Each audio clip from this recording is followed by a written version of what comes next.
Um, we have today my good buddy Rob Mars, Hi and guys. he is an artist that's living in my old home state, Connecticut. And we met, oof, what, 10, 15 years ago when I was showing I, I would say it was about 13 years ago, 13 years ago. Yeah. 2007, I think. Yeah, when I was showing at Kidder Smith, and I asked you to do some designs for the t-shirt show that Yeah. I was doing. And Yep. from then on, we've had a wonderful relationship, bickering about the art world and how to get ahead. So um, I chose Rob, and I got Burton Morse tomorrow. I can't say enough about Rob and how successful he is. He's been doing his career. He's got two kids, right? Two, yeah, Two two kids. kids, a studio at the house, and made a career at making artwork. So a Yeah. warm welcome to Rob. If you guys have any questions, feel free to put them in the chat. And this is kind of like a culmination of everything that we learned from starting a business. Rob started his business. He Facebook. I don't know. Are you on Facebook anymore? Yeah, I mean, it's not really a tool for me. Instagram is Uh, really kind of a good thing, but he's nailing it with Instagram, and he's got gallery representation throughout the United States and throughout the world. Lots of shows, a couple of museum shows. You know, he's just awesome. So he's got some good sage advice. I think I built him up enough. I have a presentation on my other computer about some of his artwork, but you can see that in the background. He works on quilt patterns and does a lot of famous icons, kind of like me. Just give a little brief explanation about your artwork and a little bit about your background, and then we'll start some rapid fire question and answers. so what you're looking at is actually kind of a new thing that I've been doing post-COVID. I think it's kind of my brain on canvas.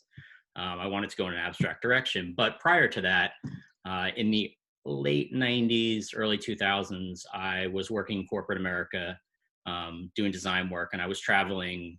I was actually traveling all over the world, but a lot of it was around the US to look at sort of what our consumer base was. And through those travels, I realized there was a part of America that I really gravitated towards. And it was that part from the 1950s and 60s where America had this great hope. It was a lot of the neon signs. It was kind of a lot of what was left over from that period. And then, kind of around 2008, it's shifted. The economy, everything fell, and I started looking at my work and realizing it was a little bit introspective, a little bit sad and lonely because it was leftovers. It wasn't Route 66 in its prime. And so I started taking it back, still American culture, but I started doing it, looking at sort of the celebrity aspect of it. So the most obvious is Marilyn Monroe, but there were plenty of characters then that, had the same appeal. And so at that point, I introduced more color, I introduced different patterns, things like that. And it's just been an evolution ever since, just to kind of always keep it fresh. Yeah, so you're a collage artist too, right? You do your backgrounds, and Yes. then So, collage. everything you see there is vintage newspaper and vintage magazines with paper. Sorry, with paint on top. So it becomes kind of like a subtext to the work. And then you put epoxy resin on everything to make it nice and shiny. I do. These I don't put it on. Actually, these I really like, all the layering of paint. You can really see like some of the paints I'll buy in like an eggshell finish. Some of them I'll buy in a semi-gloss, and then some in a flat. So just I don't want to lose that appeal. That sort of tactile sense of the work. Cool, cool, nice. And your website, so everybody can go check robertmars.com. Robert Mars, Mars.com. Yeah, awesome. But honestly, Instagram is what I use. I don't think that my website's been updated in a year and a half. It's Yeah, just you more still have your information. book up there. The book is up there. But Instagram is just such an easy tool. It gives people a view of the inside of your studio, what you're working on at the moment. I think people really enjoy it. And I think the one thing about Instagram is that there's a really good dialogue between people, which I think is the most important part of Instagram. So, all right, well, let's jump right into Instagram then. How often do you post? Our last series was about social media and stuff like that. You have what, 10,000 followers now? It's about 10,000, yeah. Okay. For I would say a month, I said, oh, I'm going to try one of those organic sites where they get you followers, and it is not worth it.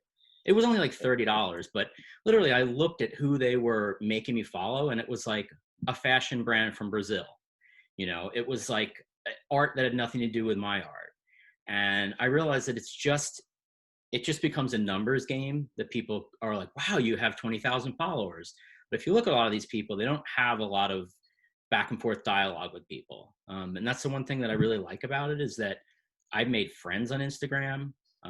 I've had people come through town and stop by and see my studio from it. I've made sales from it. The majority of my sales are the works on paper.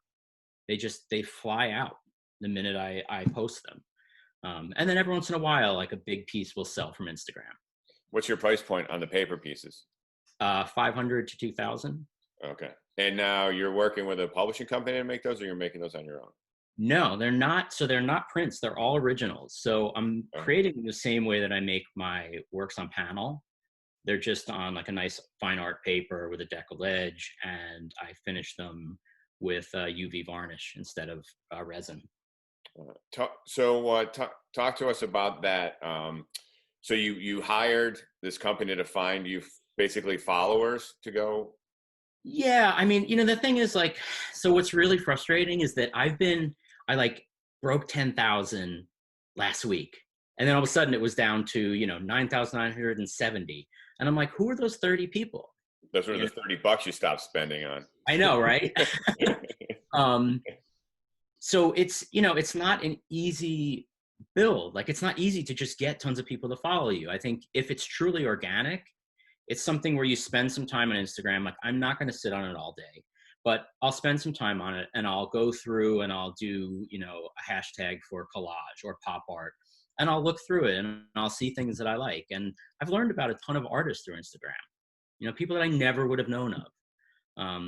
And I always reach out to them and say, like, hey, I love your work. I don't sell myself, but if they want to follow back or they want to look back at my work, that's great. But to me, it becomes sort of like a reference tool. You get inspired by the things you see out there, and I think that translates into your own work as well. Not necessarily copying, but just looking at how someone does color, how someone does composition, especially with the abstract work, because that, to me, was always the hardest part, was finding my voice in an abstract manner, because my work was so rooted in a very specific time in American culture, and then it became about global culture as well. What about your giveaway that you did for the past couple of weeks? Would you suggest doing a giveaway? I think they're really good. I think the giveaways, they tend to bring people, but I think also when it's over, people tend to like push you to the side. But I guess that's, when you're talking about Instagram, you're talking about billions of people. So, a lot of people are just on there to get something for free. But with that being said, like, I think that the giveaway is a good way to bring people into your circle, to show people art. And, everyone that has received the works on paper that were giveaways wrote me an email and said, like, this is great. Like, this is a beautiful piece of art that I have now. I'm so happy, that I follow you. So it's, it's more of like a PR piece than it is anything else. Right. And then you made a connection out of it too. So now you have a new client. Right. And, I think with art, like when I look at artists, there's artists that just make, $1 million paintings and that's it. But I think for the rest of us, we have to think about tiering our product. I mean, it's not product, it's art, but it is product. When I look at someone like Damien Hirst, the guy has everything from a pin, that costs $1 up to a shark in a tank that costs, no one can afford it. And looking at that business model and going, my background was in apparel and graphic design, and realizing that not everyone in the brand you're making for, not everyone's going to buy a $500 sneaker. But the people that buy the $500 sneakers, which is few and far between, are the ones that are setting the trends that then the person will spend $100 on. And then, from there, the bigger crowd will spend $50 on a pair of shoes. And art's kind of the same. I think if you offer something at $100 and something at $1,000 and something at $10,000, there's less people that are going to buy the $10,000 work, but the people buying the $100 and the $1,000 eventually, when they get a little older and they have more money and a solid job, I feel like you're already there, and they want to add your work into their collection. So it just becomes kind of like, you're in their face all the time, right? Because you're hanging on their wall. Right. We got a question. When you do the paper pieces and you sell them, do you frame them? I give the option of framing them. And what I've done more is that I've coached people through it. So I'll tell them, like, why don't you get, have it floating in the frame, have this kind of a mat, have a 2-inch mat, have a 1 1/4 inch frame, just to kind of guide them.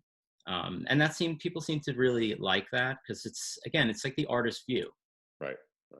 Until they find out how much the frame costs, when they're like, man, I got this free print for a deal, and now I got to spend $3,000 on framing. Yeah. I mean, sometimes people are like, that's really expensive. And I'm like, well, yeah, I mean, framing, if you go to a legitimate framer, it's, you're talking about museum glass, you're talking about better wood to make the frame. You're talking about, it's another part of art, Right. I mean, this is not, it's like, you can go to Michael's and get it done, but it's not going to be as good a quality as your custom framer, or, even finding people that are woodworkers in your town and approaching them, because they'll make the best frames ever. Yeah. So let's start talking about your gallery world. When was your first gallery show?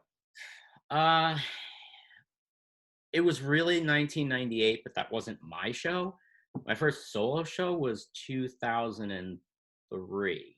So when I moved from Los Angeles to Portland in 2001 is when I really started focusing on creating a body of work. I really wanted to switch from being in this corporate world, in this creative corporate world, which is great, but I really wanted to do my own thing.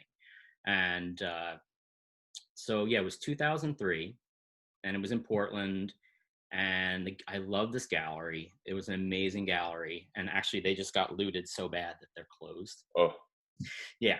So, but I had done a lot of pro bono work for them. I said, I'll do your graphic design, like I'll do your postcards and all of this. And so we kind of had a relationship already. And then at one point he said, I think it's time for you to do a show, which, I mean, the show was great. Most of it sold, smaller pieces. My friend custom framed them all with beautiful wood that we had gotten from the Rebuild It Center. And one thing about that show that doesn't happen anymore is I don't hang my shows.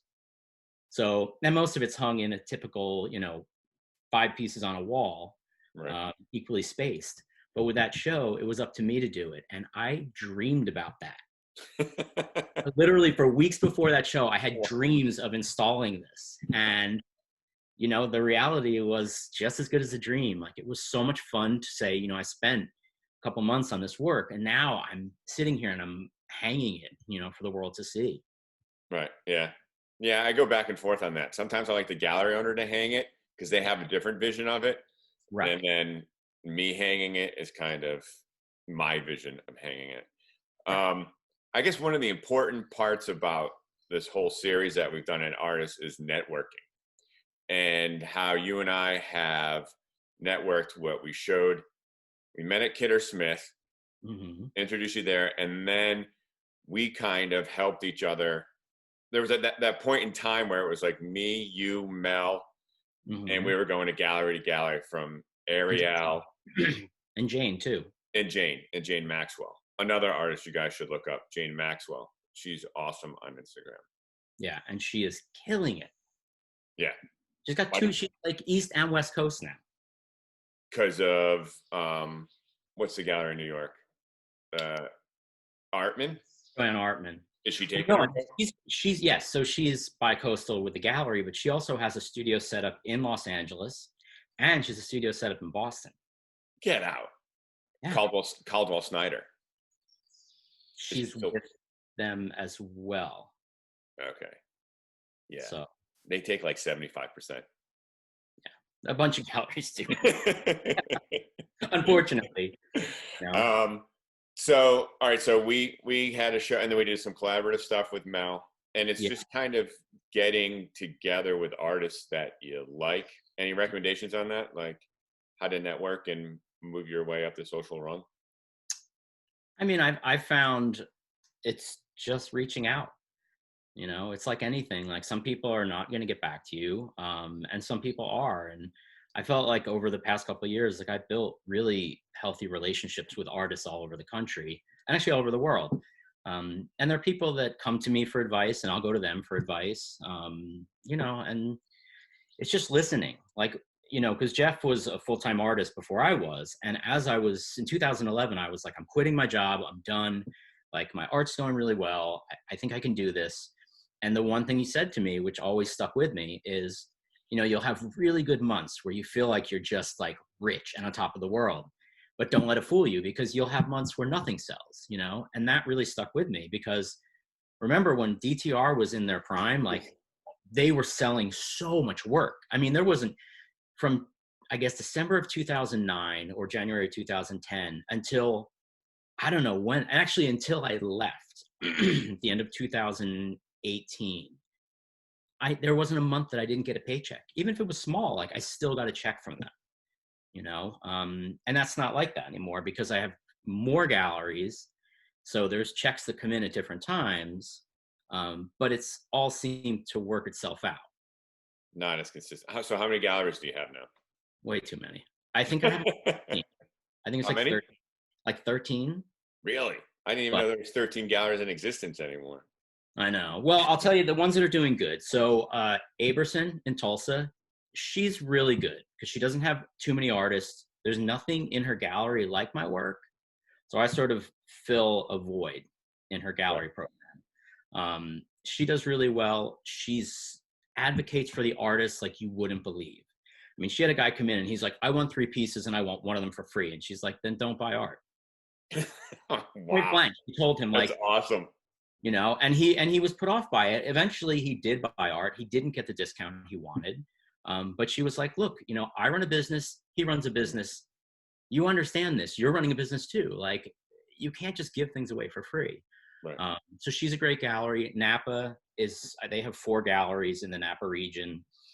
It's called Arena, Aerena. Same thing like it. Now, how did you go about finding these galleries?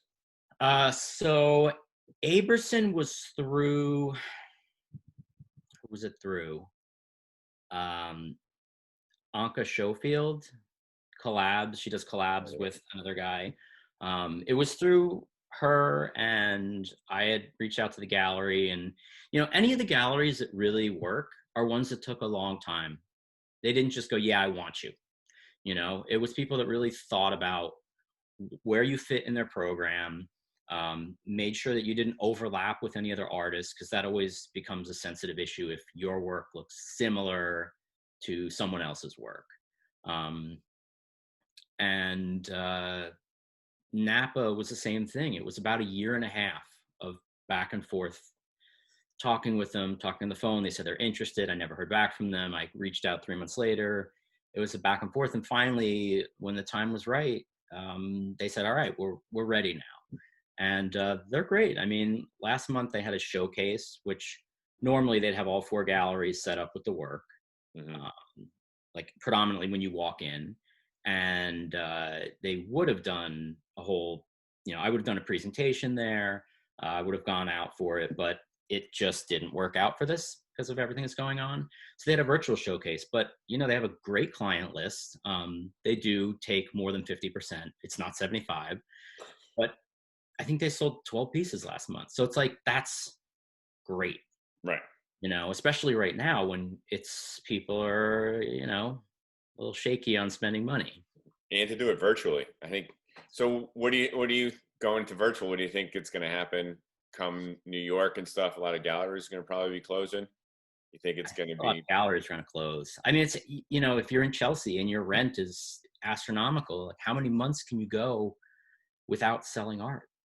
Right. And we've seen it in the past couple of years. We've seen a lot of these galleries close just because the expense of it. And we've seen a lot of them go to either like a private consulting or just an online gallery kind of thing.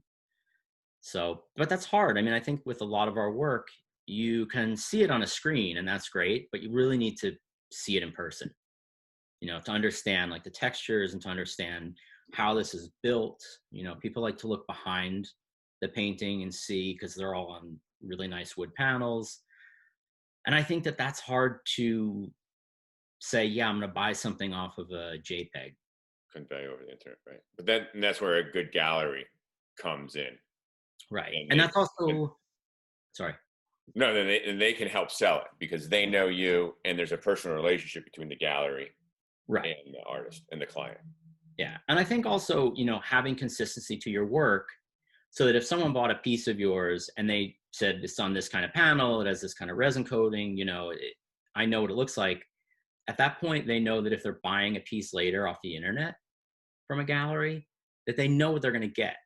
It's not going to get there and be like, what? This isn't resin coated, or, this is on canvas and I thought it was on panel. So I think there's something to be said for having a consistency in the way that you create your work.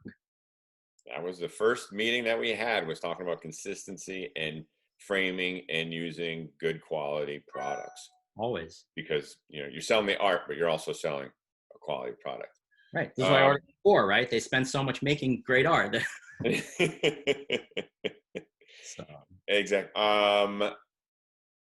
Do you sell more through the galleries or through your own avenue? Through galleries. Really? Still? Yeah. Well, 13 galleries, right? Yeah.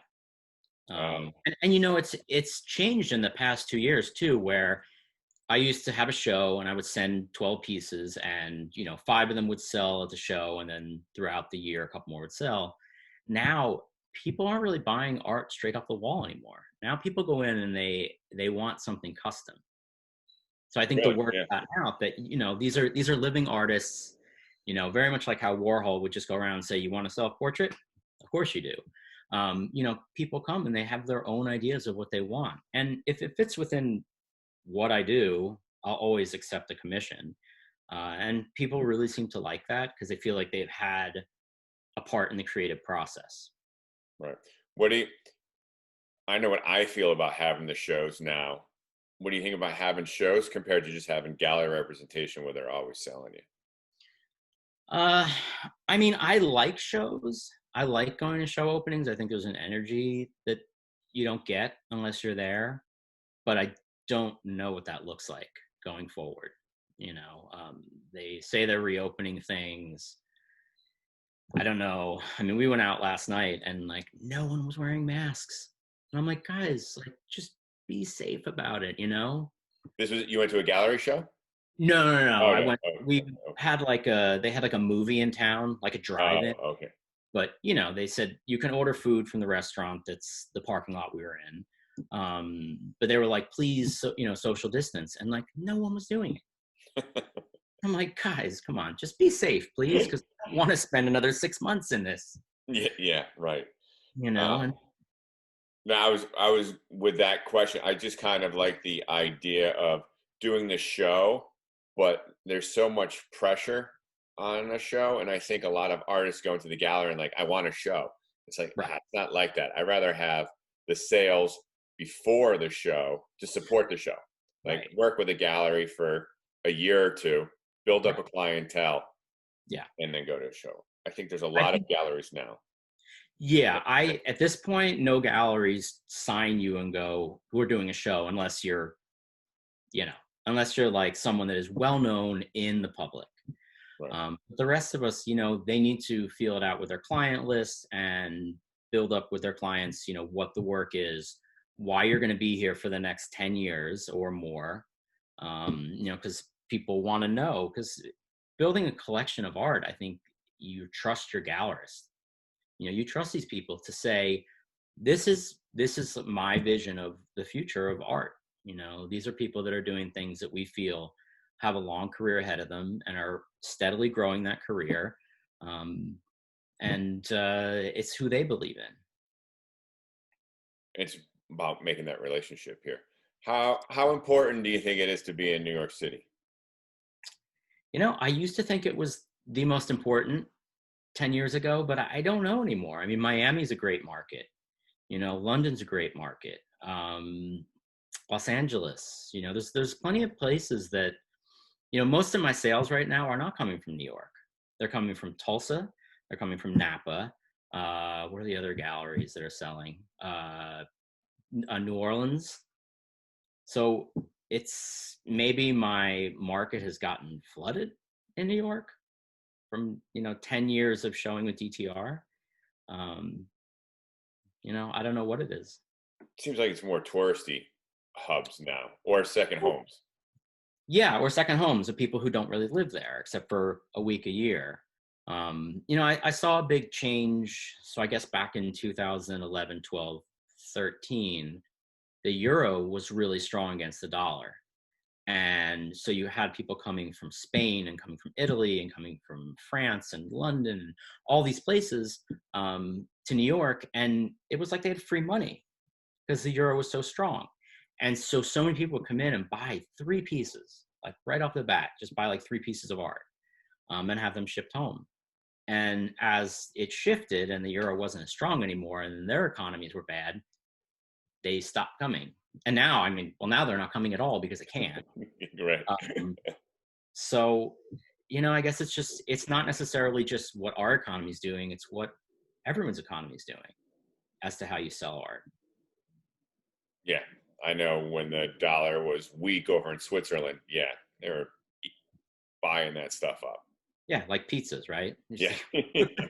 I'll take that. Yeah. And coming over here to New York.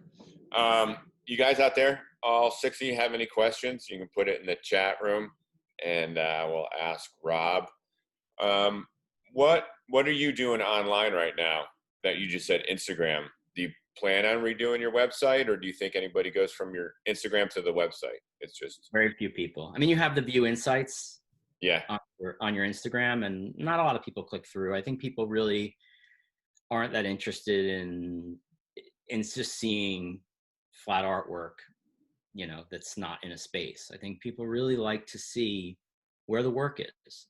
I know a lot of people Photoshop their work into people's homes. I don't do that. I mean, anything that's posted on Instagram is actually in someone's home, right. because I feel like that's part of the selling point. Right, yeah. And I had a really great presentation on this computer of your artwork in really nice homes. But well, I mean, you guys can go on Instagram, and my Instagram is Robert_Mars_art, but you can just do Robert Mars and you'll see it. Right. It'll come up. Do you do stories? I don't. People link things. They'll do a story and it will be linked to me, and then I'll just repost it. And I know that's part of it. That's probably why like my algorithm is off, because I don't really do stories. I just post things as I'm going along. I don't post as much as I should, but What do you think? What do you think you should? They say people should post like every day. I'm like, I don't have enough stuff every day to post. I went once a day, and then last night I went live, and that was scary. It was I didn't know what the hell I was doing. I was silk screening. I'm like, who wants to watch me silk screen? But people came in, and then I tried that, and I tried Facebook, screwing around with it. My mom watched. Yeah, I think we've done Facebook Live for the kids, but never for art. All the things I've been doing have been Zoom. Oh, okay. Yeah, I'm having trouble figuring that out too. Where do you get your works on large canvases scanned so you can sell quality prints? So I have a photographer who photographs every piece of art that goes out of my studio. And he gives me a super high res, like 70 megabyte file that you can blow up to whatever size. The whole entire coffee table book were all his photos. So he's been my guy since 2005. And so if I needed to do something, like I actually just did some 30 by 40s. Someone wanted them just printed out and put on panel. And so I have the people, House of Rue, that I work with. I'll just ask them, like, can you print this out and just charge me? And I mean, their printers are great. So Now, House of Rue, is that your online supplier for prints? those are the guys that do the editions. Okay. So with them, what I'll do is we'll do a release where they'll have 25 sign numbered, and then they'll have probably 10 that are embellished, and they're a little bit more expensive, but they are uniques. Right. And then you do the distribution for them. So they print them out. They do everything. They Really? do everything. Are Yeah. you in Salvador Dali signing blank pieces of paper and then sending them to them and having them print them? No, they what they'll do is if they're going to do a run, they'll just send them all to me. I'll sign them, embellish them, and send them all back to them. Okay. They're just up in like Salem, Massachusetts, so they're not really that far. Oh, that's cool. And they're digital. What's that? They're digital, right? They're digital. Yeah. They've been awesome. And for a long time, I was like, I really don't want to do editions. I really don't want to do editions. You know, talking to them, and they're like, let us just send you some. And I said, fine. And they sent them, and I'm like, all right, we're working together. You know, Yeah. and they turned out to be just the coolest guys. Like, we know so many of the same people. They are growing their business in a great way where they're like, we don't just want to do prints with you. Like, eventually we want to do, you know, let's say like 3D printed something. So we've been talking back and forth about how we can expand my collection at their, you know, on their site. That would be totally cool. Yeah. Doing the sculpture stuff in 3D. Yeah. And I know they're doing books as well. They're doing coffee table books. So they're, you know, they're growing their business in a really good direction. Oh, that's cool. That's cool. So do you know if Damien Hirst's store, et cetera, is still in New York, or did he close that down? What was it called? Wasn't it or ETC, et cetera? I thought it was called something else. No, that's closed. It's closed.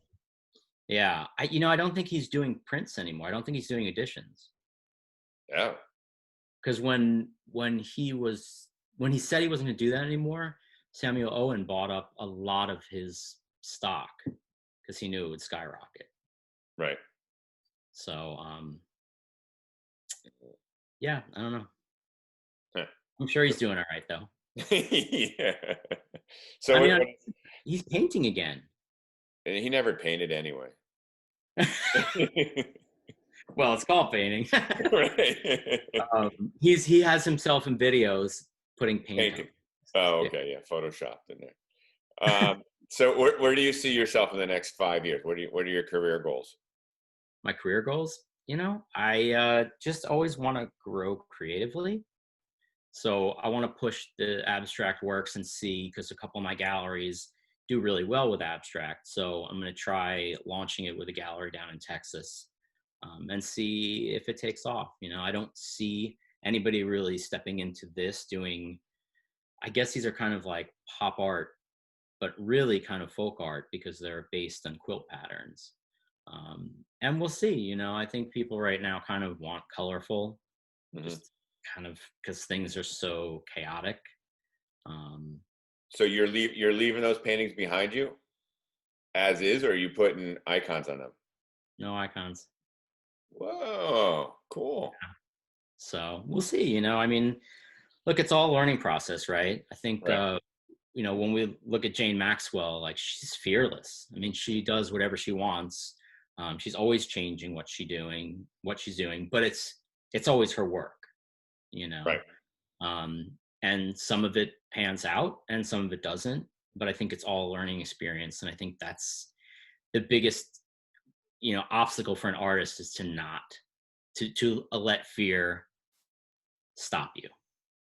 Right. Well, I think she's got a sensibility that she just so much enjoys with the posters and the female figure. She Right. just keeps on pushing it further and further. If it's like a big series of all circle paintings, and then Right. she's doing her cutouts.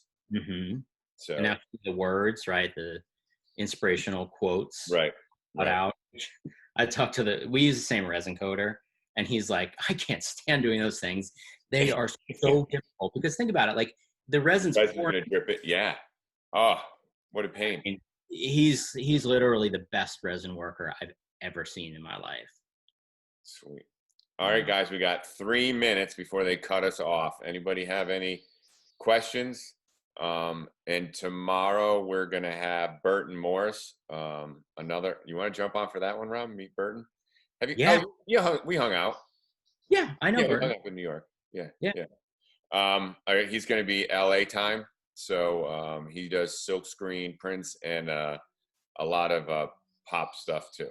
Yes, you have a question, Paige. I'll put you off of mute. Wait, are you Well, unmuted? Just saying thank you. Oh. I mean, I hope it Thank you helps. very much. You know, it's as an artist, it's not an easy road at any point, really. You know, and you always have to kind of rethink your work and how you're going to make things new and exciting for collectors that have been collecting your work for years. But I feel like, you know, I've built a following of people who are really interested in what I do and what I say. And, you know, I think that's kind of one of the most important parts, is just having that base of people who believe in what you do. And consistency, I think it's that we've been in it for such a long time that you build up a base. Yeah. So, all right. We are at a 1 minute warning. So we are all done here. Thanks a lot for taking the afternoon off. Yeah. Thanks for listening, guys. No problem. All right, And if you guys. have questions through my Instagram, you can contact me. Yeah, please follow him on Instagram. All Perfect, right. guys. Take it easy. Thanks, everybody. See you tomorrow. Same bat channel, same time. Bye.